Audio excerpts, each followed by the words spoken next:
Rule 5 which is lookout. इसका मतलब होता है ध्यान देना, सभी जानते हैं। सो रूल 5 कहता क्या है कि every vessel shall at all times maintain a proper lookout by sight and hearing as well as by all available means appropriate in prevailing circumstances and condition so as to make a full appraisal of the situation and risk of collision।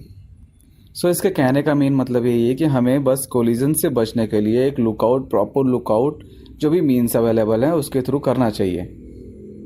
सो यहाँ पे कुछ main points हैं, जैसे eight all times, तो हमें सारे time पे हमें प्रॉपर लुकआउट देना है ताकि कोई कोलिजन एग्जिस्ट ना करे। अगर हम ऐसा नहीं करते हैं तो so we are going against the collision regulation. And the next important point is sight and hearing. Sight means देखना और हियरिंग मीन्स सुनना। सो अगर दोनों को अगर कंबाइन कर लें so we will have a proper lookout. ये सिर्फ देखना ही नहीं कि हम देख रहे हैं, सामने देख रहे हैं, but we can hear also कि पीछे से क्या हो रहा है, पीछे से कोई वेसल आ रही है कि नहीं आ रही है। ये भी चीज़ बहुत ज़रूरी है। And it is also written that कि as well as by all available means appropriate in prevailing circumstances.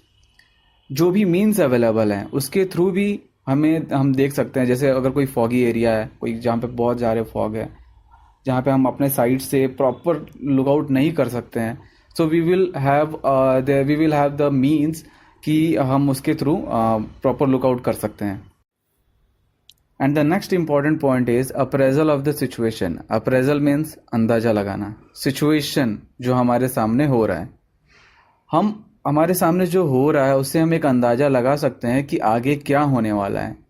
ज़रूरी नहीं कि रिस्क ऑफ कोलिजन एग्जिस्ट करे तभी हम कोई एक्शन लें। Appraisal of situation is also the most important point. इसके थ्रू हम अर्ली एक्शन टेक कर सकते हैं। So it is also important.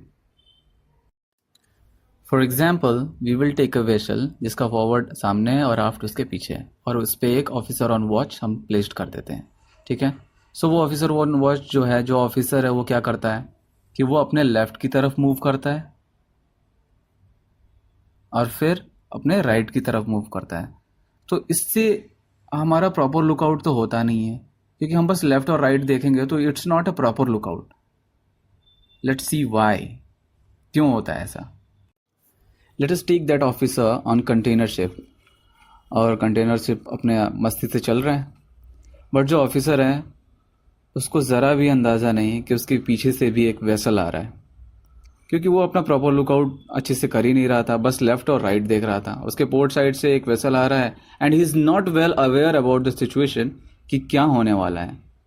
सो इससे नहीं कह सकते कि ये प्रॉपर लुकआउट था कि नहीं था। आप खुद सोच लो, it's not a proper lookout. What should be, instead of looking side by side, what should officer do? The officer should walk all around the bridge. उसे पूरे ब्रिज पे देखना चाहिए, उसको अपने स्टर्न में देखना चाहिए। अगर वो स्टर्न में इस टाइम देखता है तो उसे पता चलेगा कि उसके पोर्ट क्वार्टर से एक वेसल आ रही है उसके पीछे से। सो इट मैटर्स कि आप क्या देख रहे हो, कैसे। सिर्फ सामने देखना इज नॉट एनफ, रडार में देखना is not enough. So we should see all around by walking around the bridge. So now he is looking all around the vessel, और वो पहले मोमेंट में पता लगा लेगा कि उसके पोर्ट क्वार्टर से एक वेसल आ रहा है।